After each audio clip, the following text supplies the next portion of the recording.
Here we go. My name's Todd. And this is Cathy. Welcome back to another episode of Zen Parenting Radio. This is podcast number 794, I believe. Why listen to Zen Parenting Radio? Because you'll feel outstanding. And always remember our motto, which is that the best predictor of a child's well-being is, in fact, a parent's self-understanding. On today's show, we're going to be going deep into the book that Cathy wrote that got released last Tuesday. Congratulations, sweetie. Thank you. Oh, no, I didn't mean to do that. No. Hopefully. Well, that would be nice, but That'd be nice. That's not what I really feel. That's not why you wrote the book. We were supposed to, we've done 794 podcasts, and I think we've missed 1 week when your dad died, I think. And then when I had the flu that first time. And when you had the flu. So this will be our third time in 14 and maybe almost 15 years, because we're coming up on January. I think we started in January, that we missed a podcast. Last week we did. And why did we do that, sweetheart? Because I got the flu again. Oh, that's really... So What was your experience of the flu? I think people want to just give an overview. How'd it go? Well, can I give just like a 1 minute on my first time ever having the flu, which Sure. was in 2017? I actually have that podcast pulled up of when we recorded when you weren't fully recovered, if we want to laugh. But I just don't know if you want to laugh at yourself. I don't know. Okay. What I know is that I did get the flu shot, by the way, in case anyone's wondering. And it's worked for this many years because I've gotten the vaccine every year. But then I got it this year and I still got the flu. And the reason why I wanted to talk about when I got it in 2017 is I was sick for about a month. And there's just something, I don't know what it is with the flu, but it just takes over my body, ravages my lungs, which is what it does to everybody. I'm not special, but I just sometimes feel like I'm sicker longer than your average bird with the flu. So that was a whole experience. I don't even want to talk about that because that was life-altering month long of being ill. This was just about 7 or 8 days. I'm actually on day 8 right now, right? Well, you started feeling a little funky on Saturday, and now it's Monday. So that's 8, 9, it's 10 days. Yeah, so I am definitely up and around, obviously doing this podcast. I think my voice sounds clear. Ish. But I missed life for about a week. So I missed my book, my what is it called? My drop date, your launch. My launch. I missed it. I was asleep. So that's unfortunate. It was funny because I was looking at this picture I took that's on Instagram, and it was when my book was bought.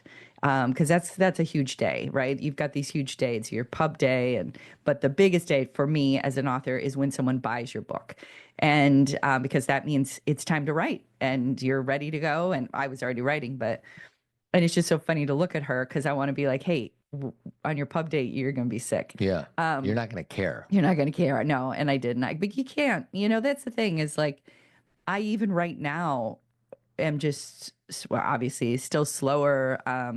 You can't be focused on the things that you normally do where you're running around from place to place. It's impossible. And I think that the truth is what we all really want is to be well. And sometimes we take for granted when we're well, and then we find other ways to criticize ourselves or be miserable. Yeah.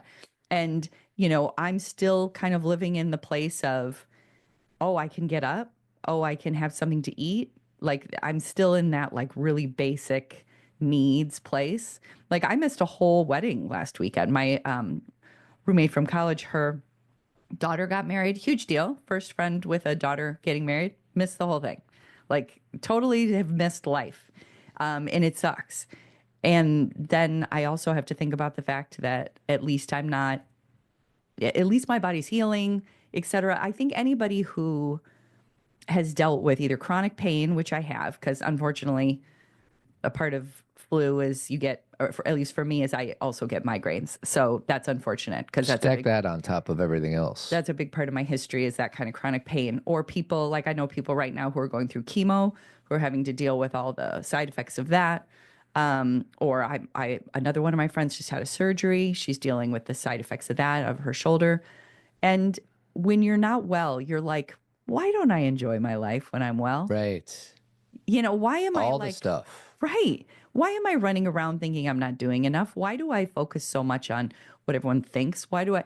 And these are very great lessons that tend to get reabsorbed, and you just kind of continue on with life and do the same patterns. But I really do try to be more aware. Like today, you know what was so sweet, everybody? I'm going to share this. It's kind of personal, but I have a hard time standing up for a long period of time because of my lungs. They're really, you know, they really went through it and still are. And I couldn't blow dry my hair today. So Todd, it's like, let me blow dry your hair. And that was really nice. And No. I'm going to let you do that because it was nice. Well, even when you're not feeling, even when you're feeling well, somebody blow dry your hair is kind of a soothing It thing. is. It was very And if nice. you're sick, it's probably even more soothing. Oh yeah. And Todd took care of me the whole time I was sick. It's not like that's the first thing he's done. I couldn't have survived if Todd hadn't taken care of me. But moms, I'm going to speak to you for a second. When you start to feel better and everybody kind of puts you back into your place, Yeah, okay. Go start taking care of right? everything. Go back. You're fine now. And I told Todd I'm always leery because I am getting better, but I have moments where I still have to sit down and I can't breathe very well. I make funny sounds with my lungs. And I don't sorry, that's not crying. That's a breathing thing I'm having. And I don't want everyone to be like, "Oh, you're still sick." But I'm trying. I'm doing my Yeah, you're best. doing a dance in your head of what people are, what Who are the people though? me and our kids. No. Oh, The people in my head are me. oh, right. Yeah. It's not, I'm not blaming you. I'm not saying you've said it. The No. girls haven't said it. Right. Yeah. You're doing a dance in your head about Of what you think. correct. I should be doing. Yes. And so when I'm saying what everybody thinks, I'm talking about my All the part. parts of you. Yeah. Yeah. Yeah. So anyway, I just appreciate. I want to say this then. Going to the book. Thank you for those of you who texted me, emailed me, put something on social media. Um, just bought it, and people were sending me texts where they bought like 4 books as gifts. Or I just cannot express how grateful I feel. And if I didn't respond last week, please don't take that as any sign of anything because I wasn't responding to anything. And I just thank you. And I look forward to hearing what people think, not like, oh, it's good or bad, but like this was helpful I, or this was true or whatever. I was rereading a certain section because I knew we were going to talk about it on today's podcast. And you said to me, it's weird to know that people are reading this right now. Yeah, it is. It's weird. Is it weird every time you write a book? Because this is your 5th book. Yeah, this book is interesting because it's probably I feel the most like I did it with a lot of people because so many people contributed their own information and stories. I mean, I literally had Google spreadsheets of information girls had given me, or quotes they had said, or please will you include this? So this was a group project in my mind of like girls for the past couple decades between 12 and 25, what they've told me. So I felt very like if anyone ever, I said to Todd a while ago, if anyone ever questioned me, like, I don't know about this, I'd be like, sorry, this is the case. Now, I'm not saying it's the case for everyone. Girls are not a monolith, but these are experiences that girls were having over and over again. So in that way, I feel most confident. But I also shared some of the most personal things. My daughters shared some stories in the book that are quite personal. And so it's also the most open regarding our own experiences. So the name of the book, and we're going to talk about a very specific section today because it happens to be where I am today in my parenting journey. Okay. But just in case you're watching us on YouTube right now, because we do post all our stuff on YouTube, the name of the book is Restoring Our Girls, How Real Conversations Shape Our Daughters' Lives, Help Them with Teen Challenges, and Remind Them that They Matter. So, I think the title of today's podcast is going to be called One Way Connection. Okay. And the reason I want to call it that is because that's something you said to me when when we went to McDonald's last week to get you orange juice or whatever. That was our first outing. Yeah. That was nice. Thank you. Yes. And it has to do with my 17-year-old is very busy right now. She's busy with school and work and extracurriculars. And I feel like I'm missing her. And I feel like I'm screwing things up. And I feel that in the morning when she's reading her book that I want to connect with her because it's really the only consistent time that I can connect with her, but it's morning and she's about to go into 8 meetings. And I say meetings because that's just what I like to call school, 8 classes that she probably isn't excited to go into. And she just wants a little bit of serenity before she has to walk into that space. And I felt like, how can I connect with her? And the bottom line is, she doesn't want to connect in the morning. She wants to read her book. She wants to eat her waffles, eat her strawberries and blueberries, and get off to school. And so there's a section in the book, page 134, called Connect with Me. And we're going to talk a little bit about that. But first, last night, because this is getting released on Tuesday, we had a book club talk. Is that what you want to call it? Well, I offered a free virtual workshop for those who bought the book, and that was last night. I feel like we should consider doing this once every now and again for anybody who buys the book or anybody on Team Zen and just talk about your book just to keep the energy of the book going. Happy to. So if you buy the book or you join Team Zen, stay tuned for more details. Cathy and I have to figure it out. Speaking of Team Zen, I do want to say thank you to Christina from Plainfield, who's our new Team Zen member. Hi, Christina. And I'm just going to give her some applause for that. I think you'll love Team Zen. We have so many cool things coming up. Yes, we do. And then we're going to talk about the conference later on in the podcast, so I'm not going to burden the listeners with that quite yet. Other than that, we're going to crush an amazing weekend in Oak Brook, January 24th, 25th. Is that right? You got it. All right. But first, back to me, sweetie. I want to talk about me for a second, and it's one of these. Terminate a bad. So real quick, before we get into the book, I just want to share that I've been making peanut butter and jelly sandwiches since I was probably 7 years old. And I am somebody who really tries his best to make the best peanut butter and jelly sandwich possible. Now, everybody likes different types of peanut butter and jellies. Like, I like it crunchy peanut butter, yummy jelly on white bread. We don't have crunchy peanut butter. I know we don't. Oh. Because I'm too cheap to buy 2 different types of peanut butter. So I just roll with the creamy. Yes. But one thing you taught me, just when I thought like there's nothing more to learn about making PB&Js, you taught me something because the jelly comes out clumpy. Does that make sense? It's hard to spread the jelly. And what I've been doing is I've been putting the peanut butter on one piece of the bread, on one of the 2 slices, and I've been putting jelly on the other one. And what you said to me is, no, you put the jelly on the peanut butter. Because it spreads better. Because it spreads better. Yeah. And I'm just like, I wish I would have known that 47 years ago. I don't think this is a tournament of bad. It's a tournament of good. It's a tournament of bad on me for not knowing how to make the proper peanut butter and jelly sandwich. So this is for anybody else out there that's been making PB&Js and get frustrated at the clumpiness of the jelly. Put the jelly on the peanut butter and it spreads better. Sweetie, I thought you were pulling a Wendy Beamish there for a little bit. I know. If anybody knows, I'm not even going to say who Wendy Beamish is, but if you do know who Wendy Beamish is, send me. There's no way people know who Wendy Beamish is. Somebody out there is going to know who Wendy Beamish is. And the hint is peanut butter and jelly sandwiches. And the best peanut butter and jelly sandwich. And email me at todd@zenparentingradio.com and I will send you a free copy of Restoring Our Girls. We really will do it. Only for the first one because if you're second in line, too bad. So anyways, I'll be interested to see if anybody knows who Wendy Beamish is. And no Googling. You're not allowed to Google. Well, how do we control that, Todd? Honor system, sweetie. Honor system. Because people are going to join last night's book club talk thing, and that was the honor system, right? True. So anyways, okay, so back to the subject at hand, one-way connection. So I said to you, I'm really frustrated, and you said something to me of, yeah, Todd, you're frustrated every time any of our daughters are a junior in high school, you get frustrated. Yeah. And first thing I want to own is that you're right. And I do forget, like I forgot that our kids get so busy, they're busy the whole time, but junior high school is a really intense time for most high schoolers, not all, but most.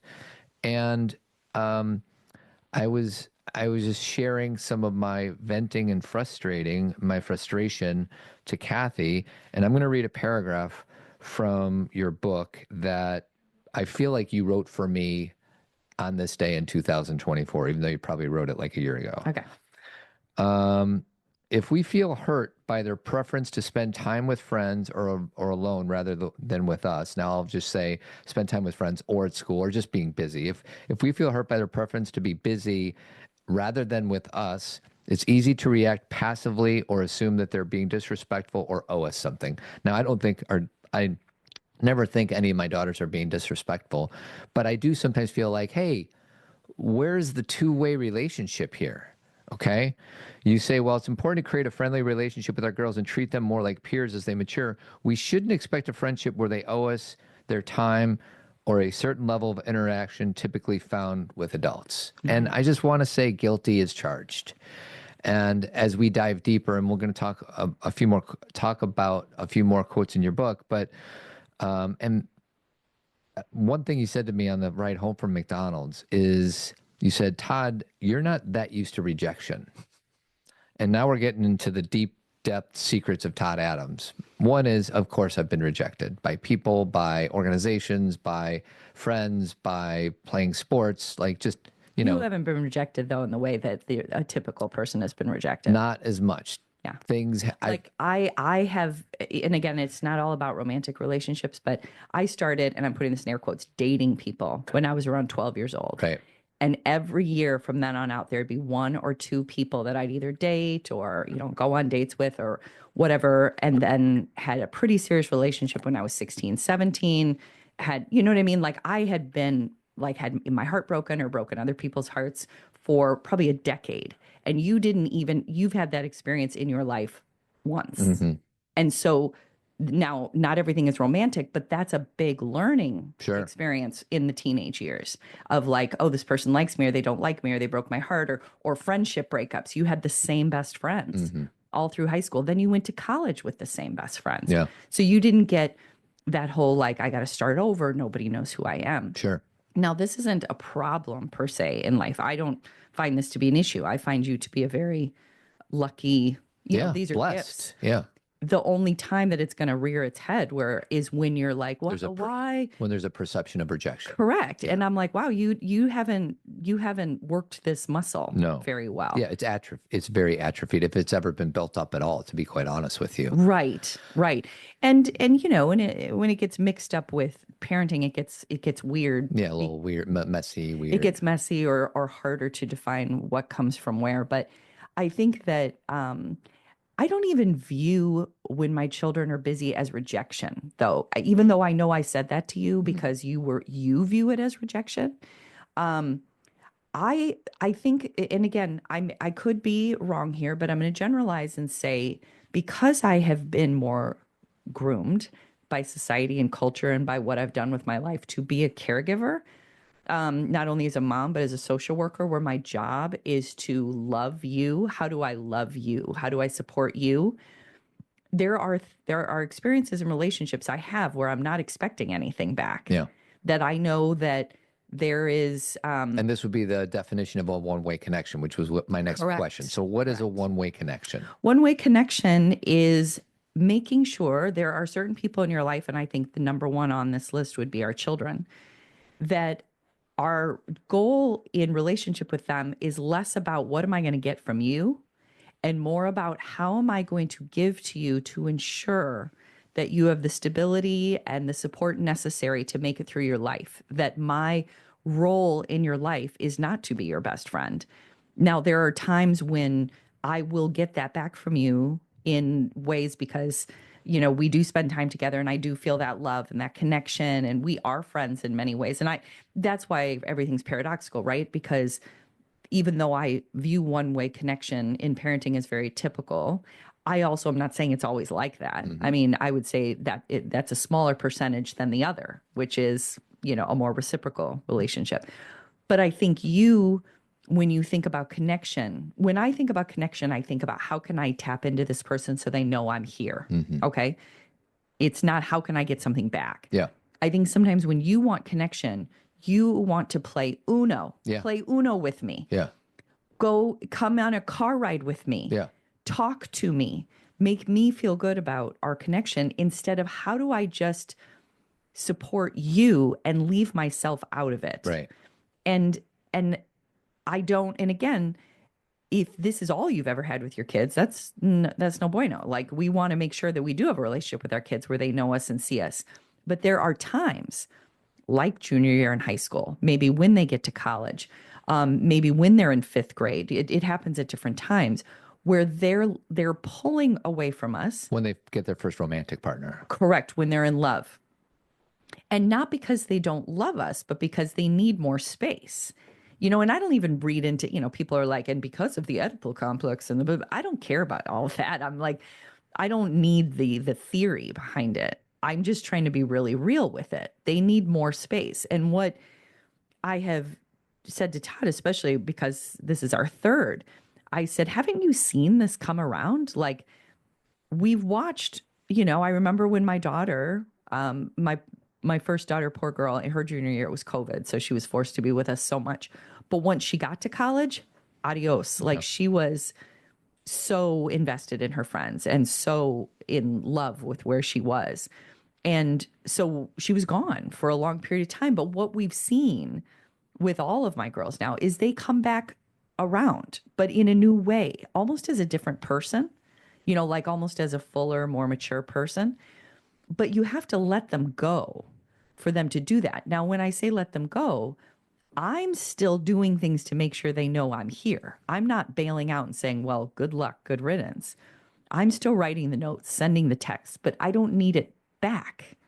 So does that make sense? It does. And would you share a few ways that you do one-way connections with our kids? Yes. And I'm thinking more about what you text and like the small things that you do throughout the day to make sure they know that you're still thinking about them without needing anything. Well, like this morning, my daughter, in the morning, she has a very busy, loud life. So in the morning, she likes to come downstairs, read her book, and have it be super quiet. Doesn't that make sense, everybody? And I think sometimes Todd's like, but that's when we talk. And it's like, no, it's not. That's when she has quiet. Yeah. So this morning I came down at like 6:30 and I said, I'm still waking up and I'm still not, 100%. I said, I just wanted to come down and say, have a good day. I love you. And I'll see you later. And she just came over and gave me a hug and that was it. Yep. Done. Right. I don't need anything. I'm not like, do you got a test today? What do you got? Like, I'm just trying to say, okay. I send her throughout the day, probably, I don't go overboard, one or two pictures, sometimes a meme, something that reminded me of her. Maybe an old picture pops up on my phone as her as a baby. And I'll send it to her. Maybe I'll say something like, hey, guess what so-and-so told me, blah, blah, blah. Like, and I don't need a response. Right. She'll sometimes give me a thumbs up, but my goal is not, let me throw something back. Let me throw something out at you so you give me something back. It's just me reminding her I'm here. And I'm doing it because I want to. Like last week when I was sick, I couldn't do that with people. Like, I couldn't text them back. And it was very, very hard for me. It was very hard to not interact in that way with people I love. That feels very cut off to me. And I don't, that's when I feel more alone and I just struggled with that. Brain starts messing with you. Yeah. So, the other thing I do is I put up a shower curtain in her bathroom that was for Christmas. It has trees on it and I knew she'd like it. It was like $4. It's not like an expensive thing to do. And then we plugged a Christmas tree in the bathroom. So when she gets up every morning, I heard her and JC last night getting ready for bed. My oldest is home. And they were like, this bathroom is where I want to spend all my time. Because I cleaned it a little bit yesterday. Sorry, everybody. Sometimes my esophagus spasms. That's just how I'm loving you. I'm going to put up a new shower curtain. Yeah. And sometimes she says things and sometimes she doesn't. I'm doing it. I'm doing little things to remind you that I'm here and that you're not alone and and it's not even about me, us. This is your home. There's comfort here. There's security here. And then, there's a part of the book that that's important is that what do I expect back? Because it may sound like I'm just being completely like, whatever you need. I expect her to let us know where she's going when she's going somewhere. I expect her to follow through with what she said she's going to get done. I expect her to be on time if she's out with her friends. Like, we have boundaries and structure in this home. Yeah. It's not that there's no expectation at all, but the girl works her tail off. And I see that. And I know that for her, what she needs more is a soothing element at home. Our kids are different. And, you may have a kid who needs something different at home. Yeah. Page 134, you say, why doesn't my daughter, two questions that you get from a lot of moms or maybe parents. Why doesn't my daughter talk to me? Which is about things, which is kind of, I've asked myself, like, how come she wants to read a book instead of tell me about her school day or ask me about my life or whatever? How boring. And the other question is, how do I get my daughter to share? And one thing that you say is, we talk a little bit about bids for connections and that it's not a reciprocal relationship.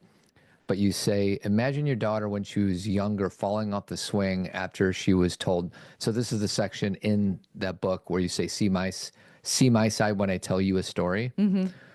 Imagine your daughter when she was younger falling off the swing and she was told not to swing. Okay, so think of your 3-year-old kid. And then and then she falls off and she hurts herself. First thing I might say is, hey, I told you not to do that, right? And you say once they're in a better state, you can talk about what's expected or how they could have changed, could have done things differently. And this is just as true for older girls. So but the most important part of that Yeah. is you don't say, I told you so. Exactly. You say in that moment when they fall off, that doesn't it doesn't help. They don't learn anything from you. I actually say in the book, eliminate that phrase altogether. I Yeah. told you so does not help.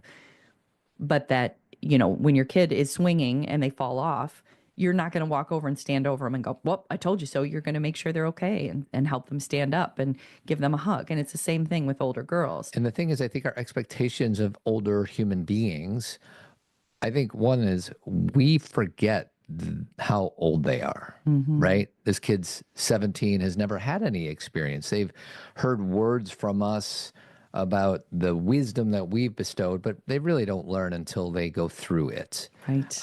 Or at least in my judgment, going through something creates a lot more learning opportunities as opposed to being told how to keep yourself safe.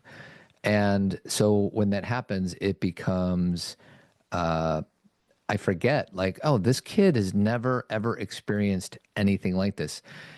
And I think when they're 3, you're like, well, they're 3. But when they're 15 or 13 or 19, you'd be like, you should know better by now. And the answer is maybe they shouldn't.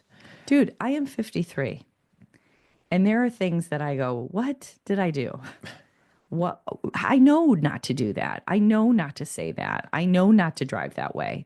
I know not to stay up all night. I know, and I do it sometimes. And what I need in those moments is not someone to say, "Oh, it's fine, do it over and over again." But, "Oh yeah, I get it." Aren't we nuts sometimes? The way that we like override our voices and having a sense of like compassion and understanding for that experience, because our kids usually come back and say, "I knew I shouldn't have done that," or "I wish I wouldn't have done that," or "I didn't know I shouldn't have done that." And for us to be able to say, yeah, isn't it great the way we learn these things, and, having a conversation about the learning process rather than the scolding and shaming process. And why do we as parents like to scold and shame? Because we're afraid, and because we don't have a perspective on our kids that is correct. We view them through our own lens, which is we've had all these experiences, so we think our kids have had all these experiences. It's like we can't jump in, in the book I talk about number 1 is wider perspective on the world, but number 2 is see your kids' perspective, is understand where they are in learning, and that when we say things to them like, how could you do that? Or why would you say that? Or you're an idiot. Why would you do that? They don't know yet. Yeah. And so we view them through this shaming lens that we view ourselves. The more judgmental we are of ourselves, the more judgmental we're going to be of our kids. So that goes to self-compassion, self-forgiveness, self-acceptance. Exactly. Exact same thing. And let me say one more thing about kids coming back around. And I know Todd has witnessed this and been a part of it. Sometimes, like, you know, my girls have been going through really busy times where, you know, they have one thing after another, or they're traveling, or they have finals or whatever. And a week will go by where, sure, maybe we talk or text, but there's not a lot of deep conversation. And then they'll have a moment like the week before I got sick. I remember Skylar said, "Mom, I have done so many things that you know nothing about." Like, she's like, "I feel like we're like living two very different lives." I'm like, "I know." And I said, "And when things slow down, I want to hear all of them." Yeah.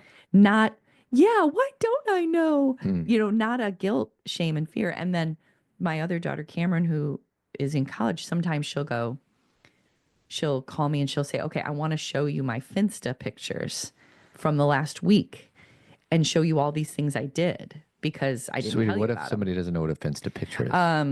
So a Finsta account is their second account, like their hidden account. It's the account that only their best friends follow, so they can post more pictures of them, like if they're in college drinking or whatever. And so I don't follow her Finsta, you know. You're not allowed to, right? No. Yeah. But she'll screen grab all the pictures and show me, or show me when she comes home, so she can show me what she's doing and who her friends are and point things out. So sometimes a week will go by where you'll be like, "Oh," or 2 weeks or whatever, where you're like, "I have no idea what's going on." But sometimes they come back and catch you up. And they'll catch you up if they know you're open to it, if you're not going to say, "Where have you been?" If you're not going to judge them for being busy, if they feel guilty at all, or that you need something from them. Like, another thing Todd does that I love about him, because I like where this story's going. it's like a child part of him. But so Todd, when he wants to do something with the family, he gets super serious about it. And he'll be like, "We are going to play a game. We're going to play this game at 4 sharp.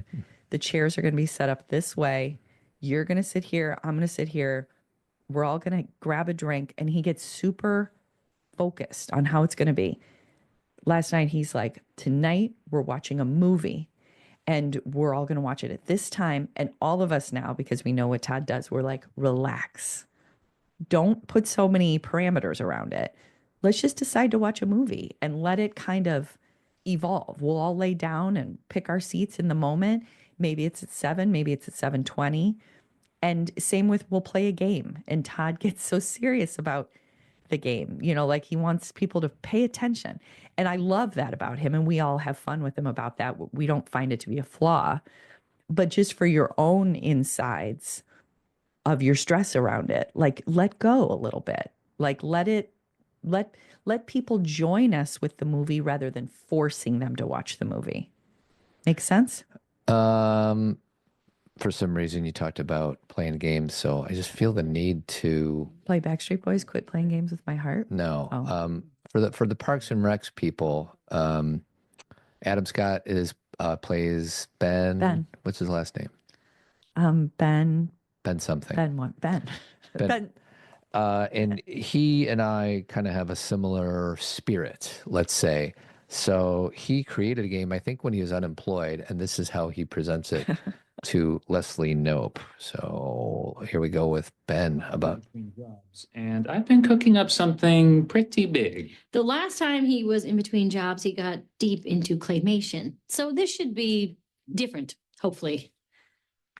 Presenting the Cones of Dunshire, a brand new gaming experience. 8 to 12 players, 2 wizards, a maverick, the arbiter, 2 warriors, a corporal, and a ledgerman. Now, the ledgerman just keeps score, and he wears this hat. Oh boy. Now, the object is to accumulate cones. 4 cones wins, but in order to get a cone, you have to build a civilization. The other amazing thing is the challenge play. Actually, let me tell you more about the trivia cards, because you're going to need to know about roadblocks first. No, never mind. The thing about the challenge play is that it's basically the game in reverse. Then you roll 3 dice to see how many dice you roll with. Oh, 16. Perfect. Lots of choices. Okay, each turn goes roll. You roll 3 dice to see how many dice you roll. 16. Lots of choices. I By the want to way, play Cones of Dunshire it's so bad. Ben Wyatt. We have both had a brain fart. Yes. Ben Wyatt. Yes. So Cones of Dunshire is Todd has these games he likes to play, and somehow he's taught the girls these games, like they play them. Sweetie, you're good at these games too. I am not.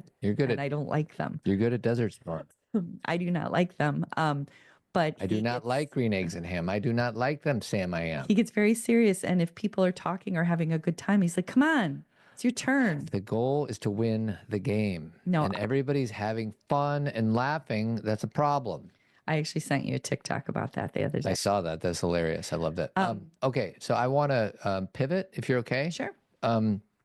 You also have a section in the same section called "Your Constant Focus." This is from a daughter's point of view.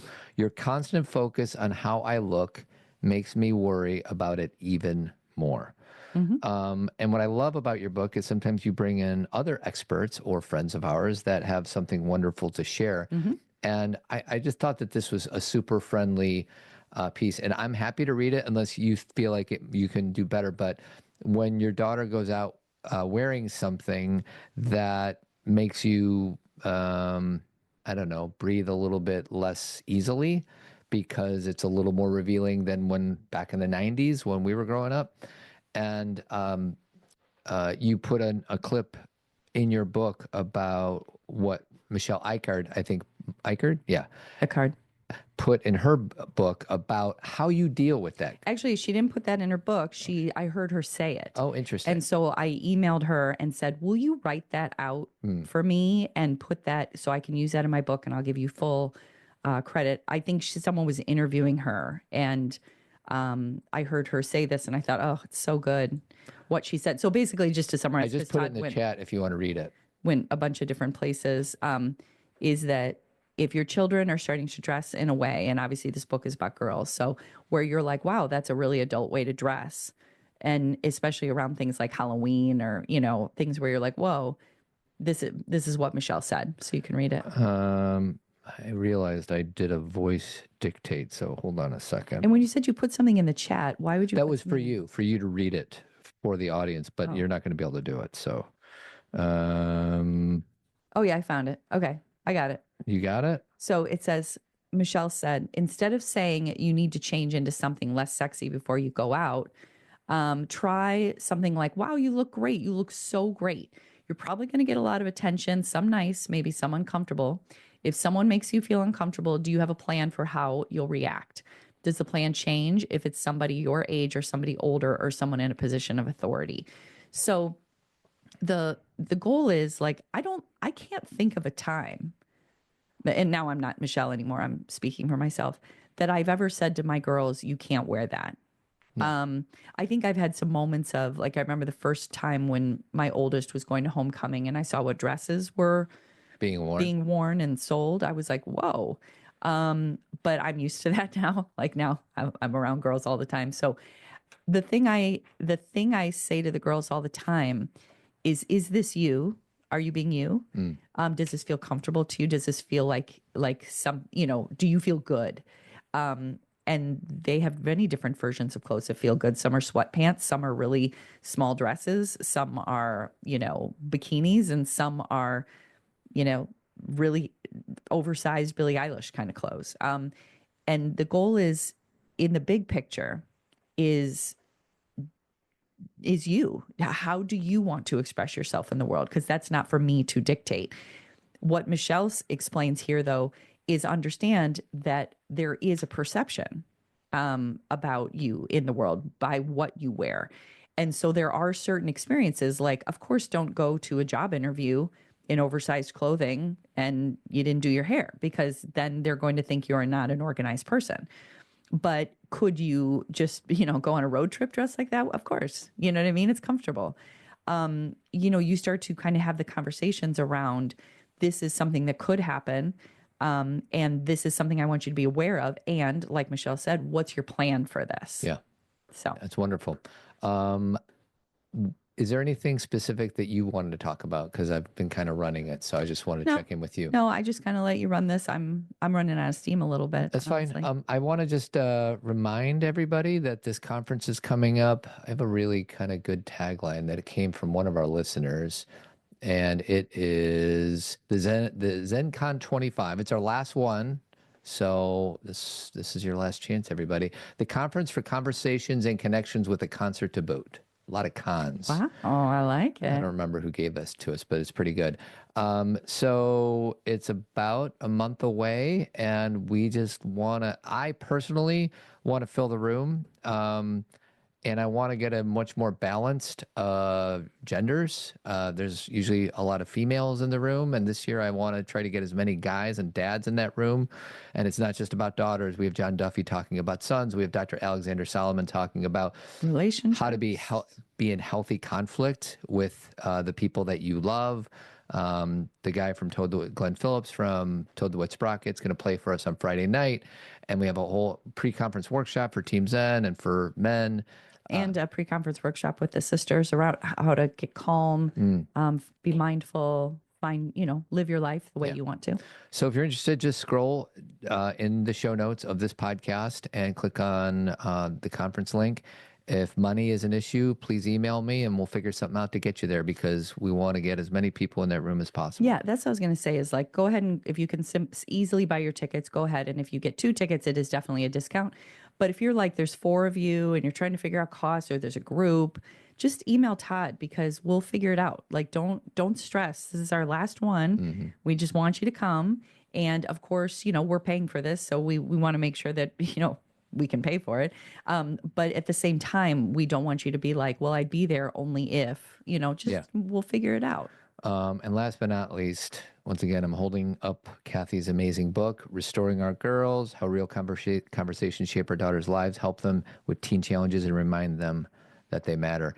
Get your copy. Great. It's still time to get it for a holiday gift. Yeah, they show. And it's so weird. One more thing about that. I've gotten a lot of emails saying some people got their books right on time, which was last Tuesday. Some people are still waiting for their books. Some people, it's saying January 5th or something. I don't know. Like people have been like, why?